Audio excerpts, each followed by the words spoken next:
Kia ora and welcome to Mana Talanoa. This is our Wahine Toa Women in Sport segment, and it's a pleasure for me to welcome into this part today a former White Sox player, Jackie Smith. Welcome, Jackie. Kia ora, Andre. Thanks for having me. No, great. Looking forward to having an awesome kōrero Talanoa with you. Look, you've had an impressive softball career, having been to 3 World Series, played at the Olympics, 52 caps, and inducted into the Softball Hall of Fame. So, look, it'd be really awesome to talk about that career and background of yours. But let's start with your heritage and where you're from. Yeah, so I am born and bred in Devonport. I'm a Devonport girl on the North Shore in Auckland. And my dad was actually in the Navy, so that's why we were a Navy family. Navy child, and my mum actually worked for Telecom back in the day. So I don't know if you remember, I'm probably going to show my age and our age, but in the days of the red telephone boxes right on the side of the road with the telephone exchange phones that you would use, and you'd put in your little 2-cent coins then. So my mum worked for Telecom, and she was a technician and did that for many years. And, so I grew up in Devonport, very close to my dad in the Navy. He went away overseas also, though, quite a bit. But went to school with my mum back in those days. I could go on school holidays with her around Auckland, because she travelled around in Auckland in a little technician van, fixing the telephones and so forth. So I spent all my life here. I went to Tekapuna Grammar School. I have 3 brothers, 3 older brothers, so I'm the youngest in our family. And I still live here now. Wow. And my husband, who's a Westie, Dean Rice, who was also a softballer, played for the Black Hawks for many years. He swears that we will never leave Devonport because it's such a beautiful place to live. So this is where I've been all my life. My family, though, background is on my mother's side, we're from up north, Te Aupori, from Te Kau in the far north. So that's my grandmother, and then my grandfather was actually born. So my grandmother was born in Te Kau, my grandfather was born in Te Hapua, so the very, very far north. And when I was young, I actually was my mother actually. Unfortunately, when my dad was away at one time on the ship, my mum decided that she wanted to send me off to the far north to go to school. So I went to Te Kau Tamaki school, and I was there for a couple of years, off and on actually, when my dad was coming back from overseas, because my dad was missed me so much and wanted me to come to Auckland. But so that's where my mum's side of the family is from. And then my dad's family is from opposite ends of New Zealand, and from Portobello and Dunedin. So we used to travel when we were young. As a fact, my parents would throw us in the car, and we would go north every year, whether it be for Christmas or holidays, and also down to Dunedin. So those were the days when everybody just drove everywhere. Many years ago. But they would just pick us up in the car, and it would take days and days and days to get anywhere. But we would go on long holidays, stop on the side of the road, and again you would just stop somewhere by a beautiful creek, and stay overnight, and park up, and travel from Wellington on the ferry, and we would sit in that queue at the ferry building there to go over to Picton and so forth. But we did that all the time. We travelled all the time down to Dunedin and also to the far north. So that was, that was really my upbringing of just travelling around with my parents, and probably not really spending a lot of time in each, Dunedin or the far north. And that's probably, which we're going to lead into, I know, because we were actually a really sporty family as well.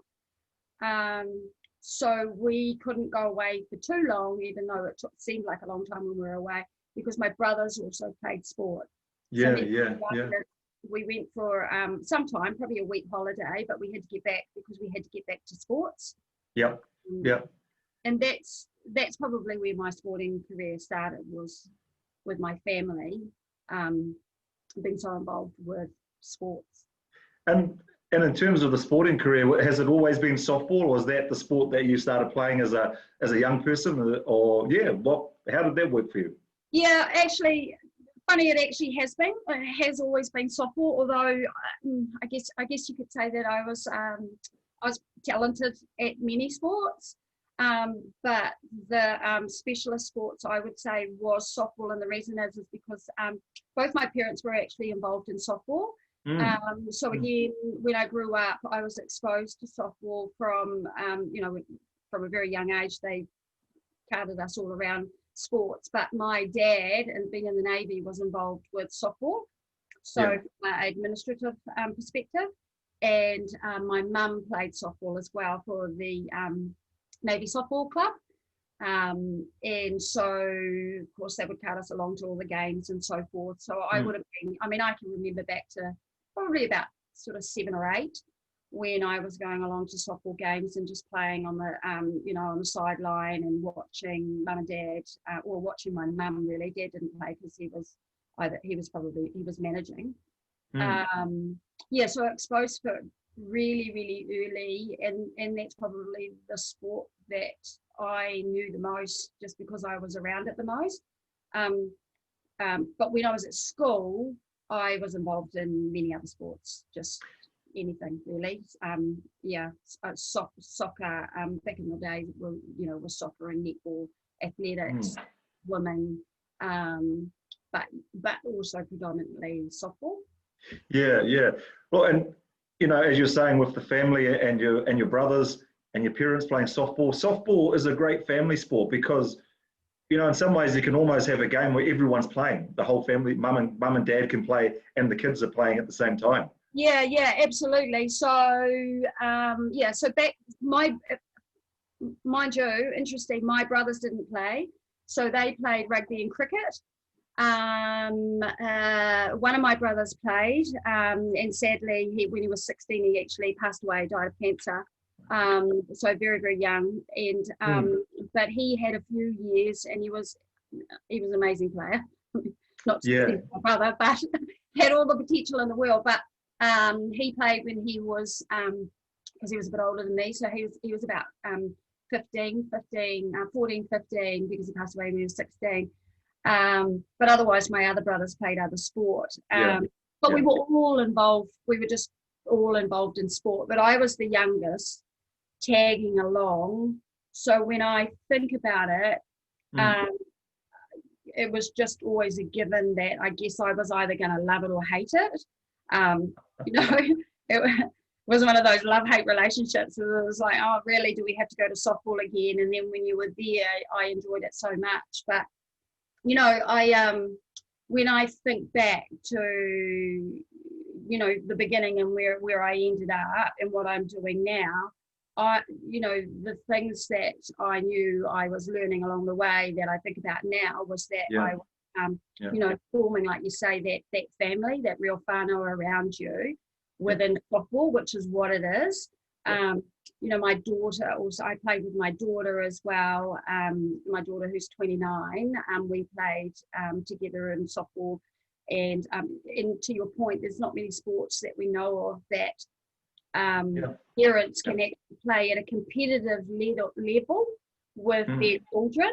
I mean, that's so cool. So, so I did get to play alongside her, and watching my mum played a little bit with her, but I think when you're children too and you're playing with your parents, sometimes it's a bit of that, I don't know if that's really cool. Yeah.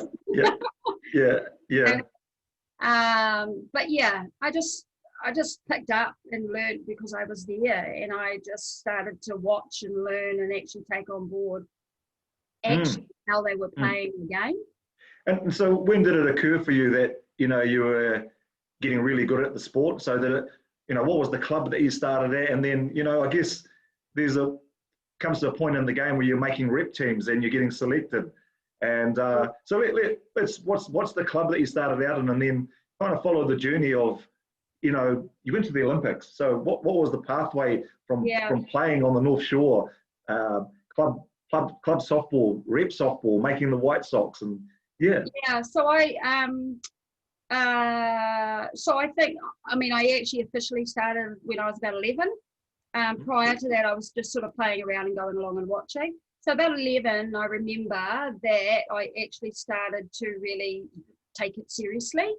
So prior to that, I was playing, but I never took it seriously. And the reason why I distinctly remember is because I was in the backyard training from the age of 11. So that's when I knew I was serious about what I was doing. So I was like every day out the backyard training with a very close friend of ours in the family, who my mum also played softball with, Jan Howe, and her husband Jack Howe were the coaches of the North Coast softball team. So back then it was Lenco on the North Shore. And, we were called North Shore then. She was coming over and training with me because she was a pitcher. And so I started out as a pitcher, which you get told, but, years ago, we were told, okay, you need to pitch. Everyone just pitched. You learn how to pitch. Whereas today, it's sort of like you pick up a ball and you play other positions, because pitching is hard work. It's really, really hard work.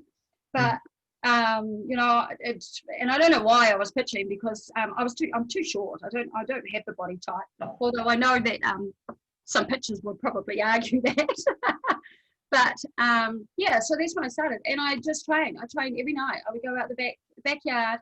My mum would come out with us, and she would catch, and Jan would, who was tall, lanky, long arms, perfect, big hands, pitching, would take me through pitching, and I just from there grew into loving. I don't know if I'll be honest and say I don't know if I really enjoyed the training. I moaned all the time. But I started to really enjoy, or build a passion around softball. Yeah. Makes sense. And with that, an understanding of why I was actually doing it. So I was really, really lucky at a very young age, though, to get to have that coaching. So I had that person that was with me who was a specialist in coaching, really, and that was thanks to my parents and my mother, who said, you need to train, and I'm going to get you a trainer, and they're going to teach you how to do this. And I was like, okay. So I was very lucky, right, through all my career, to know that if I wanted to be good, I had to have really good coaching around me, and I had to have really good training and work ethic. Now, I wasn't perfect, but I knew that if I wanted to be good at softball, to get good, I needed to be really smart, train with people who were specialists, who could help me to get better, to teach me the skills and the mental toughness, the training ethic, and also just someone there to support you. Because it's never easy on days when you just don't want to go out. And also just to form some structure for you around, like, what is it that you're really actually wanting to achieve, and they would always help you. So I think that was huge for me in terms of my success in my journey. Like, I always had someone, and because I learned that that's what I needed, as I went through my pathway, like I just searched for someone and connected with people who could help me. I guess it's sort of been almost selfish to be successful, is that I was just like, okay, what do I need to do to actually be good? I need a coach, but what is it that I'm trying to be good at? I need a specialist coach to actually help me with that. So I had a lot of that along the way. So if you think that I started at 11 in the backyard, by the time I was 15 years old, playing for North Shore, I represented 4 national teams in 1 year. And that's where it started, and it continued on for a long time, because you could play for a lot of different age groups, and you just went and did it. Your parents just drove you everywhere and took you to all the tournaments, and if you wanted to play sport, you just did it. Yeah. And Yeah. not that I didn't love school, but I wanted to be a sports person. So so when I was 15, I remember playing under 16, under 18, back then it was, and then under 21s, which we called fillies then. It was Colts and fillies, and then Premier Woman. So I was 15 years old when I first played Prems at a national tournament. And, I was playing with women in the Prems who were, 25, 30 years old. Yeah. When I was 15, and they were great players. They were exceptional players. And I learned a lot, not only very quickly about the level that I needed to be at as a sports person, but also maturity, just as a woman, as a sports person, things on and off the field, Interesting. all of that sort of stuff. Yeah. Yeah, look, I was talking to Lara Andrews a couple of weeks ago, who you will know, and actually she said one of the very things that you've just mentioned. She, did a scholarship overseas in the States, and while there was a great, big amount of young players getting a lot of training, the thing that she brought was the thing you're describing was experience. And one of the things I see in softball is that a young person like yourself, you're 15 and you're playing with people 10, 20 years older than you. Yeah. How did you adjust? How did those older players look after you? Yeah, it's pretty scary. Yeah. It's pretty scary at the time. But yeah, again, it's about reflection, right? And at the time I you don't know what you don't know. And when I think about it now, so how did they help me? Well, I didn't know then how they were helping me. Right? I didn't know that they were. But now when I think about it, and I think about how they looked out for me when, and telling me that this is how the team works. These are the protocols of the team. We've got to get this. This is the planning for the week. I guess teaching me the structure of like being in a tournament, leadership, supporting me, giving me guidance, doing the right, even making sure that I'm dressed in the morning on time, time management and all that sort of stuff. But at the same thing, but at the same time, like soft skills, just about how to understand other people who are in the team. And you sit down in conversations and you'd say, well, they don't like this or they like that, or, don't talk to Mary, at night when we come back to the motel because, she gets tired and she's grumpy. And it's like, And, when you sort of think about that, you sort of think from a personal perspective, you go, oh God, really? I mean, does that really matter? Well, when you're in a team environment and you're playing sports and you're wanting to perform, all of that matters.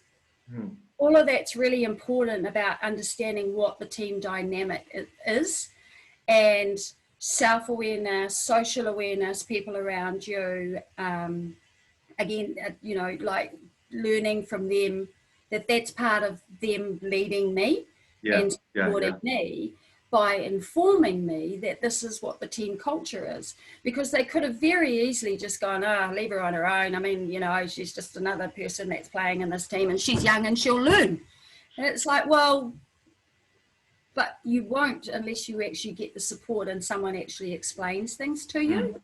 So to your point, for me, a big thing for me now with, and probably very much like Lara, what's important for me with my experience is that what I've learned over the years is I need to now share that and support the younger generation that are coming through. It's not just the softball skills. It's also the soft skills. It's also the mental awareness as well, and toughness and skills that they may need, and what are those tools that they need to help support them. And then also what does it actually mean for them to have good time management? right? Yeah. You know, back when I was playing, we just had to look at the schedule and go, okay, here's the plan. Here's the plan for tomorrow. Just make sure you're on time. And you would do it. But we never really were taught, what does that mean to us though? Why is that actually important, and how does that contribute to the success of the team and the sport and you as a person? Yeah. Well, it sounds like, you know, you had a lot of support around you, being a young person, and structure and how to be successful away from the diamond as well as on. But you had a lot of success on the diamond. So in terms of, like, you know, you played in 3 World Series and went to the Olympics. What for you would be some of the standout moments for you playing in the World Series, and even, you know, following that through to being at the Olympics? Well, it's almost like every sports person's dream to be at the Olympics. You know, you were actually there. So it's got some reflections on those World Series games and going to the Olympics. Yeah, so everything happened really early for me too, actually, when I think about it. So I had my first World Series for New Zealand when I was actually, so I played for the youth team in, I believe, don't quote me on it, 87, I think it was about 87 or something. So I played for the youth team, and then I made the women's team. So the first time I made the women's team was in 1990. So that was in Oklahoma, which is softball city in the States. Yeah. Massive there. It's an amazing park and venue. So that was in 1990 with the likes of Ed Dollage was actually the coach then, most amazing coach. I was very, very fortunate to have him. I've had many good coaches, and they're all very different. You know, that was Gina Weber, Rhonda Harris. Yeah. I mean, they were just amazing. Leslie King was there, Nadia Clark. Some real legends in the game, and we won the silver medal. Yeah. So you know, I remember the day of the finals, and we played the semi-final, and then went back and played in the final against USA. Incredible when I think about it now, and how young I was, and to be fortunate to be in that situation. And but unfortunately, we didn't get to play the final, so it was rained out. Go figure. The one time that they have the worst weather, rain, and I don't know how many years was actually on that finals day. But, you know, won a silver medal, and I actually went to that World Series pretty much as a specialist DR, so a designated runner. So I was just a runner. I didn't do anything else. And I was one of the youngest girls in the team. But my specialty was I was fast.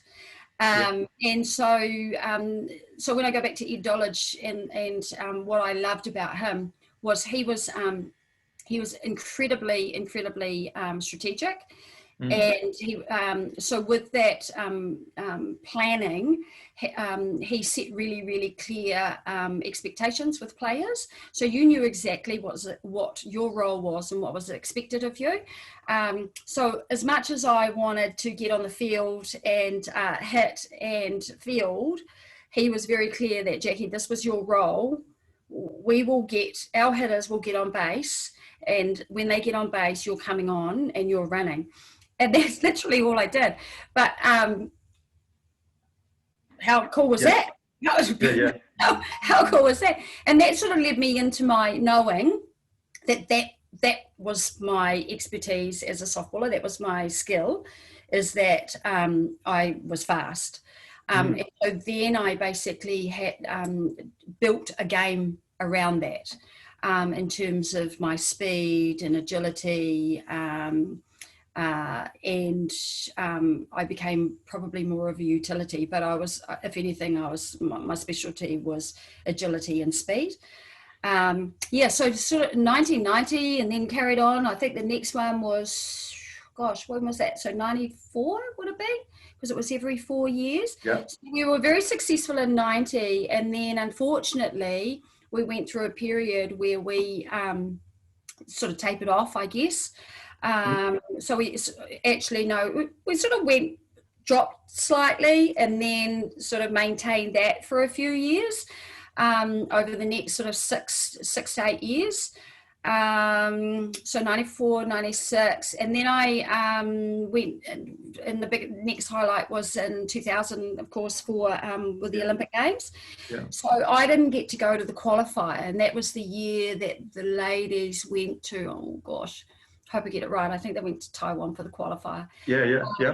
And I remember hearing them and following them on the radio that they qualified. And Leslie King came back. She was the captain at the time, and I remember seeing the interview. And then we had the trials. It was the season came up after that, you know, to trial for the Olympic team and so forth, and made the team. And the Olympics was, wow, it was an incredible experience. But I think not only just the experience of the Olympics, but I think as an athlete, it's the experience of the level of performance.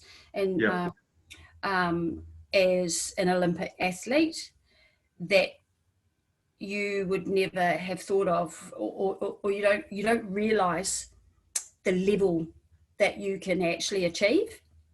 When you have that opportunity.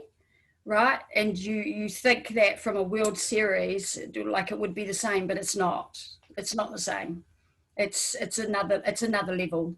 It's just. What were the things that were different? So the World Series, that's a big step up. What were some of the things that made that different? You know, apart from being the Olympics, obviously. Again, it's about it's the level of performance. It was just that the thought was that Olympics is the pinnacle of any sport. So that, you know, your actual performance as an athlete is just had to go up another level, and the way you think as well. So. But to be able to do that, and when I thought about it, I thought, well, how can I be any better than what I am? I thought I was already good enough. But what makes you better, again, and I know I talked about it earlier and touched on it, is that you get support through specialist coaches. So I was very lucky back then to be, and we had funding, so that helps.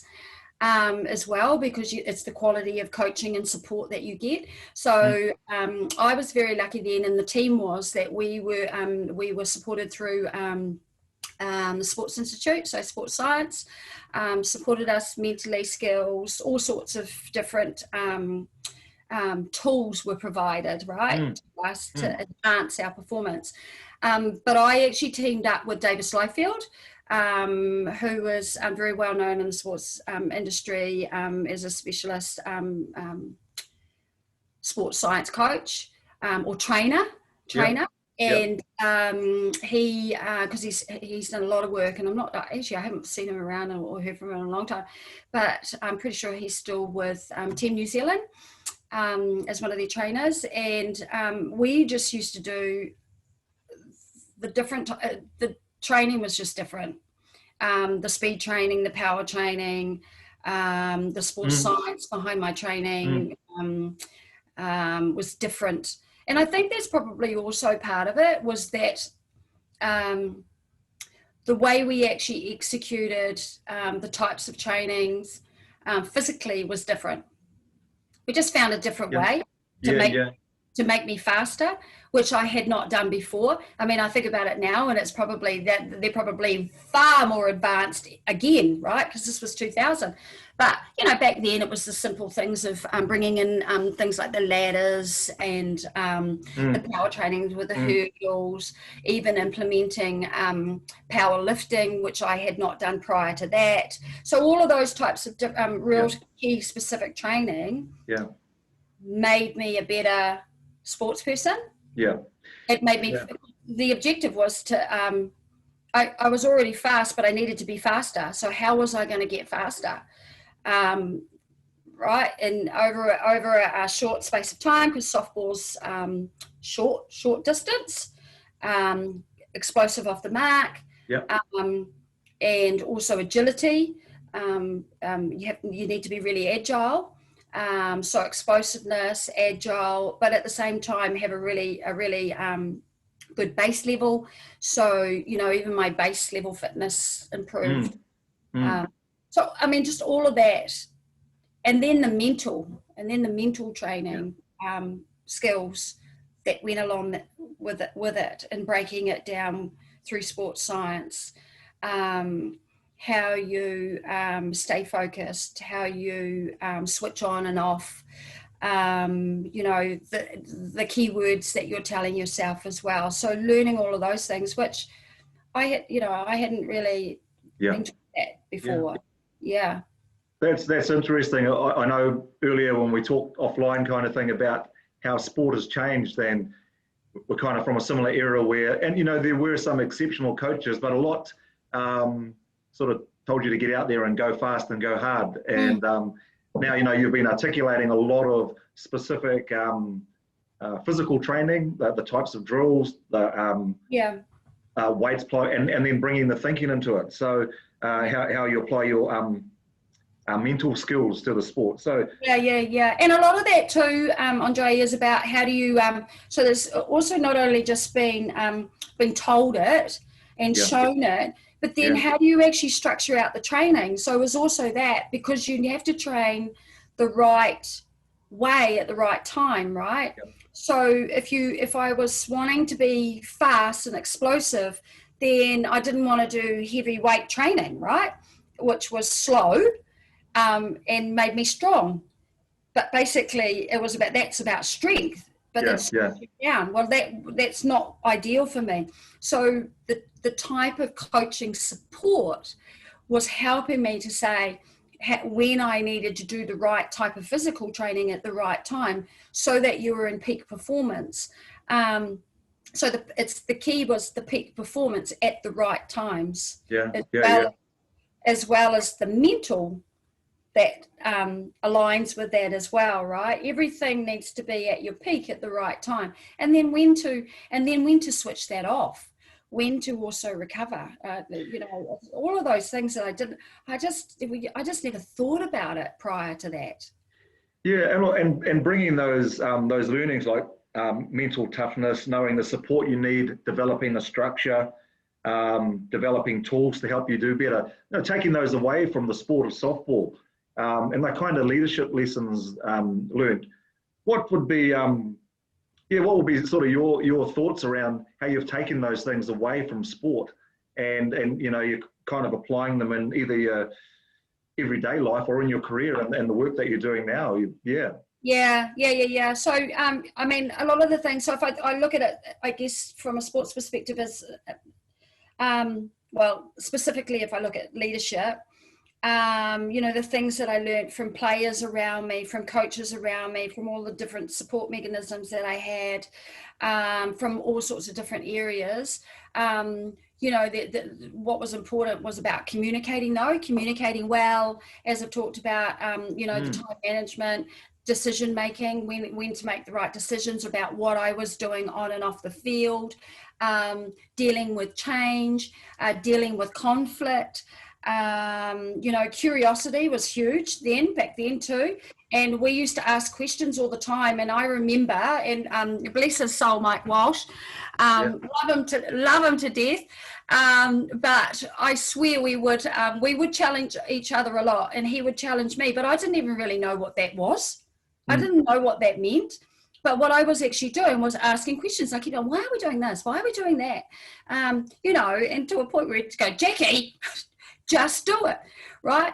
And that's fine, and we would do it. But what that has now said to me, and not only now in my life, we are teaching people to be curious. Because if you're not curious, you don't understand. You don't know why you're doing what you're doing, or how do you learn without curiosity to be able to ask those questions?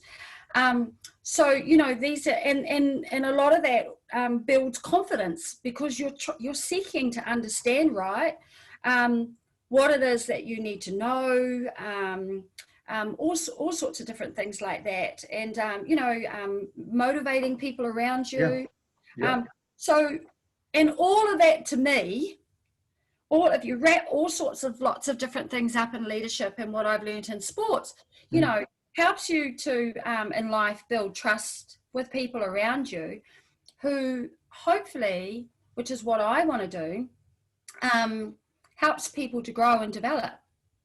Yeah, look, yeah, well, and I think too, for young people, children coming into the sport, giving them the freedom to ask why.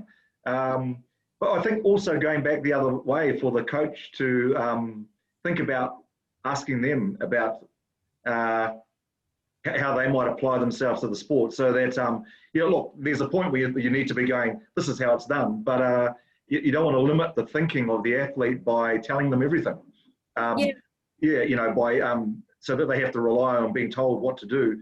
But I think, like what you're saying, is allowing the space for curiosity and allowing the space for figuring out their own strategies. And the coach is there to keep them on track if they're going way, they're going way outside of what's going to work. So I've found, and I've been, I've played for a very long time and also been coaching, but I'm more excited now than I was before because of all of those things that I've learned, but also taking pieces of them and trying to actually go the next level in terms of my coaching by saying, what is it though what are the actual tools that I can actually provide so it's not just about the coaching now, it's now actually also going, what are the tools though that players actually need, or even people, but particularly sports people, to help them to develop and grow, not only as a sports person, but also in all of those other areas as well, right? That I've taken and I've transferred those into my work life.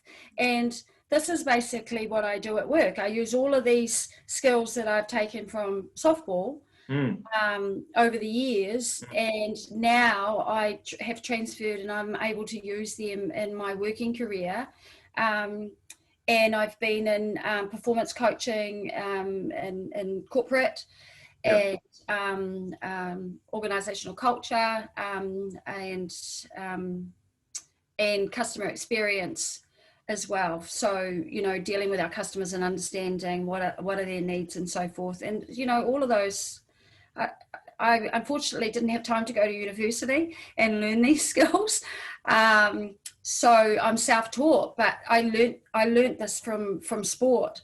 But now in my life, it's really, really important that I understand, what are the tools though that will actually, because, you can, just what you've mentioned, that coaching piece, I can tell, but that's just a piece of it. They actually need the tools to be able to, so that they can action and get a result, right? Or improve or perform.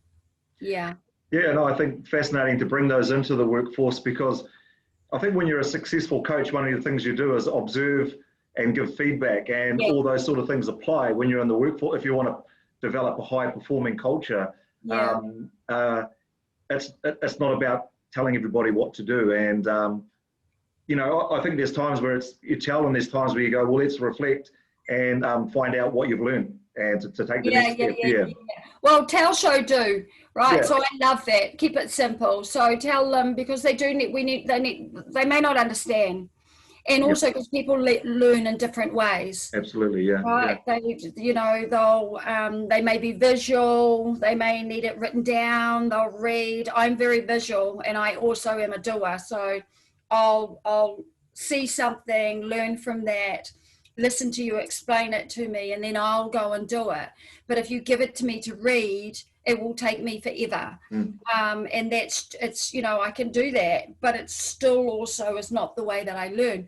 So for me as a coach is being aware of that, is the different ways that people will learn. So, the simple, tell people, show them show them what I mean, and then we go and do it. Now you show me how you're going to do that, right? And then, yes, to your point, you can talk through it. You can talk through, okay, how did that feel? What is it that you are not sure of?